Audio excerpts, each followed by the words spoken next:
नमस्कार मंडळी, स्वागत आहे तुमचं आणखी एका नवीन ब्लॉगमध्ये. ब्लॉग डायरीजगिरी आपल्या यूट्यूब चॅनलमध्ये तुम्हा सर्वांचं अगदी मनापासून स्वागत करते. म्हणजे कालच्या व्हिडिओमध्ये म्हणजे पूर्ण प्रयत्न होता की एकाच दिवसात पूर्ण सगळं आवरावं, पण काही कारणांमुळे किंवा काही गोष्टींमुळे एका दिवसाचं काम 2 दिवस करावं लागलं. तर सकाळी सकाळी किती होईल तितकं जे डबे वगैरे रिकामे होते ते पूर्ण रिकामे करून घेतले आणि धुण्यासाठी बाथरूममध्ये ठेवले. पण काल कॉकच्या इश्यूमुळे बाथरूममध्ये पाणी येत नव्हतं, म्हणून काय केले की जे सिंकमध्ये अजून एका चावीला पाणी येतं तिथून आम्ही बाल्डीने नेऊन बाथरूममध्ये ओतत होते आणि तिथं धुवून वाळत घातले. असं करून सगळे डबे आणि किती होतील तितकं रॅक वगैरे धुवून स्वच्छ करून ठेवले. आणि हा पसारा काढताना एकच गोष्ट लक्षात होती की जे काही एक्सपायर झाले ते फेकून द्यायचे आणि जे चांगले आहे ते तेवढंच ठेवून घ्यायचे. पण लक्षात आलं की खूप दिवसापासून असं बल्कमध्ये सामान आणून एका डब्यात ठेवणं, एकाच डब्यात ठेवत खूप काही म्हणजे सामान वगैरे होते किंवा जे पाकिट्स वगैरे होते ते पूर्ण एक्सपायर झाले होते. सर्व काही फेकून दिले आणि थोडं गॅलरीमध्ये आज ऊन होता, म्हणजे आभाळ काही नव्हतं, त्याच्यामुळे पूर्ण जे काही मोठे मोठे सामान पण होते. आणि मिस्टर आणि गार्गे दोघेही घरी आहेत, तर अचानक पाऊस वगैरे आला तरीही काढता येतं ह्या हिशोबाने आज पूर्ण बाल्कनीत सगळं धुवून ठेवले होते.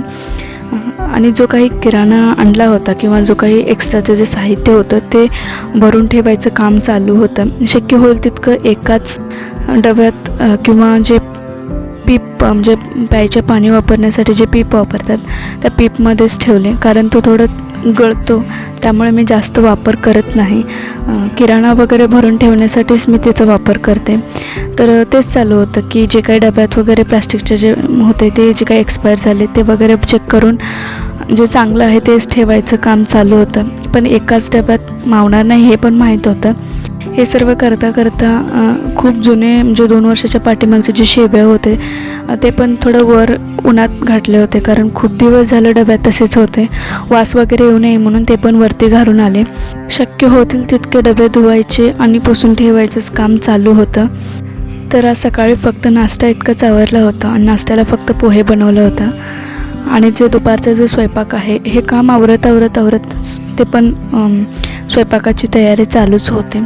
तर हे पूर्ण थोडंफार आवरून घेतलं, स्वयंपाक पण पूर्ण आवरून घेतला, जेवण करून घेतले आणि मग परत ह्याच कामांसाठी लागले. जे काही वर डबे ठेवणार होते, म्हणजे जसं की तिखट असेल किंवा जे पापड वगैरे होते ते हाताला येण्यासारखे किंवा इझी आता परत काढायला लागू नये ह्या हिशोबाने म्हणजे तिखट वगैरे पण डबे जे काय असतील ते पण भरून ठेवले. पापड वगैरे पण खाली काढून ठेवले. जसं जसं स्वच्छ होतील तसं म्हणजे हॉलमधलं जो पसारा आहे ते किचनमध्ये आवरायचंही चालूच होतं. आणि जे नको असलेले डबे वगैरे होते ते एका प्लॅस्टिकच्या पोत्यात बांधूनच ठेवले, कारण ज्यावेळी गरज असेल तर ती एकच पोती काढली की जी डबे हवे आहेत ते घेता येईल ह्या हिशोबाने एकाच पोत्यामध्ये सगळे भरून व्यवस्थित पॅक करून ठेवले. म्हणजे कसं होईल तसं हॉलमध्ये पसारा आवरायचाच प्रयत्न होता, कारण इतकं घर सामानाने किंवा ह्याच्याने हॉल भरला होता. आता शक्य होईल तितकं क्लीन करायचं होतं. तर त्यात गार्गे पण शाळेला सुट्टी असल्यामुळे तिच्या पण खेळणी ह्यातच होते, तर तेही आधी आवरून घेतले. आणि दुपारी अजिबात झोपले नव्हते, त्यामुळे कामाचा एक खूप कंटाळा आला होता. सकाळी खूपच लवकर उठले होते, म्हटलं की एक अर्धा तास नॅप घेतला आणि त्याच्यानंतर वरती जाऊन शेवया वगैरे काढून आले. थोडं व्यवस्थित वाळले होते आणि पूर्ण त्याचा चुराच केला आणि एका डब्यात व्यवस्थित भरून ठेवले. ज्यावेळी उपीट वगैरे करायचं असेल तर डायरेक्ट भाजायचं आणि उपीट करायचं, त्यावेळी म्हणजे चुरा करायची गरज होत नाही. जितकं शक्य होतील तितकं किराणा डब्यात भरून ठेवायचा प्रयत्न होता, पण डब्यात न मावल्यामुळे शेवटी पीपच घेतला. जे काही डब्यात वगैरे भरून ठेवले होते ते सगळं काढून एकाच पिपामध्ये भरून ठेवले.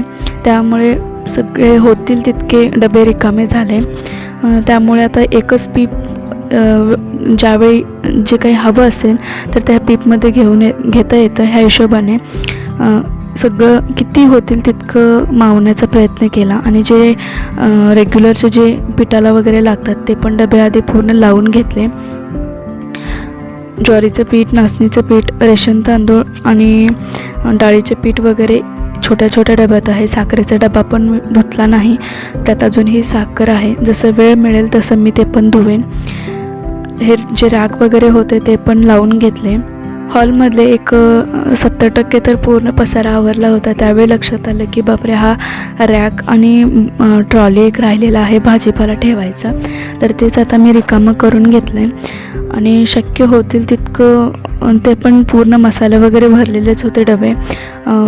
जे रेग्युलर स्प्रे वापरते ते स्प्रे म्हणजे मारून ठेवले आणि जे काही रॅक आहेत रिकामं झालेले, जी ट्रॉली आहेत दोन्ही, ते व्यवस्थित धुवून ठेवले. आणि ते धुताना लक्षात आलं की दुपारी म्हणजे सकाळी पाणीचं इश्यू असल्यामुळे आंघोळ वगैरे झाली नव्हती. दुपारी प्लंबर येऊन व्यवस्थित नीट करून गेला होता, म्हणजे जेवायच्या आधीच हा. आणि जेवण वगैरे म्हणजे आंघोळ वगैरे केले, कपडे धुतले, जेवण करून घेतले आणि त्याच्यानंतरच कामाला सुरुवात केली. तर हा ट्रॉली धुताना लक्षात आलं की जे कपडे धुतलेले आहेत ते वाळत घालायचं विसरून गेले. म्हणून हे धुवायचं साईडला ठेवून आधी कपडे वाळत घातले आणि मग हे ट्रॉली वगैरे व्यवस्थित धुवून घेतले. त्यातच बराच वेळ म्हणजे अर्धा तास तरी गेला. तर संध्याकाळ झालं होतं. संध्याकाळ 5:30-6 वगैरे वाजले होते. तर गॅलरीत ऊनच नव्हतं, त्यामुळे धुवून पाणी निथळून हॉलमध्येच जे शेवया टाकले होते त्याच साडीवर मी ट्रॉली वगैरे फॅन खाली सुकवायला ठेवले आणि त्याच्याचवरचा जो काही पसारा होता ते स्प्रे मारून व्यवस्थित पुसून घेतले. आणि आज रविवार असल्यामुळे भाजी मंडई किंवा सब्जी मंडीला जायचं झालंच नाही. मिस्टरांना बोलले की तुम्ही तुर्तास इथे समोर जाऊन जे रोड साईडला बसतात दुकानातूनच तुम्ही घेऊन या, पुढच्या संडे वगैरे बघता येईल, कारण सगळी कामं एकदाच येतात. त्यामुळे मिस्टर जितकं होतं तितकं भाजीपाला घेऊन आले होते. कांदा तर पूर्णच संपले होते, ते पण ट्रॉली वगैरे व्यवस्थित मिस्टरांनी पुसून ठेवले होते. म्हटलं की पूर्ण कांदा वगैरे स्वच्छ करून त्यात भरून ठेवले. सो पूर्ण आवरूपर्यंत म्हणजे ट्रॉली वगैरे पण फॅनच्या वाऱ्यात पूर्ण सुकले होते. ते पण व्यवस्थित ट्रॉली वगैरे लावून घेतले आणि त्यात जो काही पसारा होता ते पण व्यवस्थित लावून आत लावून ठेवले. हे पूर्ण काम आवरूपर्यंत म्हणजे पूर्ण दिवसच मावळून गेला आणि दुपारी म्हणजे संध्याकाळच्या वेळी चहा घ्यायचं विसरूनच गेलं होतं. आणि हे ट्रॉली वगैरे व्यवस्थित लावून घेतले. त्याच्यानंतर चहा थोडा घेतला आणि मूड फ्रेश करून घेतला. दिवसभर काम करून खूपच कंटाळा आला होता आणि ते जे काही डबे वगैरे रिकामे होते की मिस्टर बोलले की व्यवस्थित कॅरीबॅगमध्ये घालून वरतीच ठेवूया, त्यामुळे खाली पसारा होणार नाही. त्यामुळे हे जे मोठे मोठे कॅरीबॅग होते त्याच्या कॅरीबॅगमध्ये हे सगळे डबे वगैरे ठेवून म्हणजे व्यवस्थित रॅप केला आणि त्याच्यानंतर आत धूळ जाऊ नये म्हणून वरती थोडं कॅरीबॅग वगैरे लावून पॅक करून बांधून घेतले आणि वरती ठेवून दिला. आणि किती होईल तितकं किचन पूर्ण आवरून घेतले आणि जो काही हॉलमध्ये जो पसारा आहे ते आता उद्याच काढणार, आज होणार नाही हे माहीत होतं. आणि पूर्ण किचन वगैरे व्यवस्थित लावून घेतलं आहे. फायनल तुम्ही किचनचं लुक बघू शकता.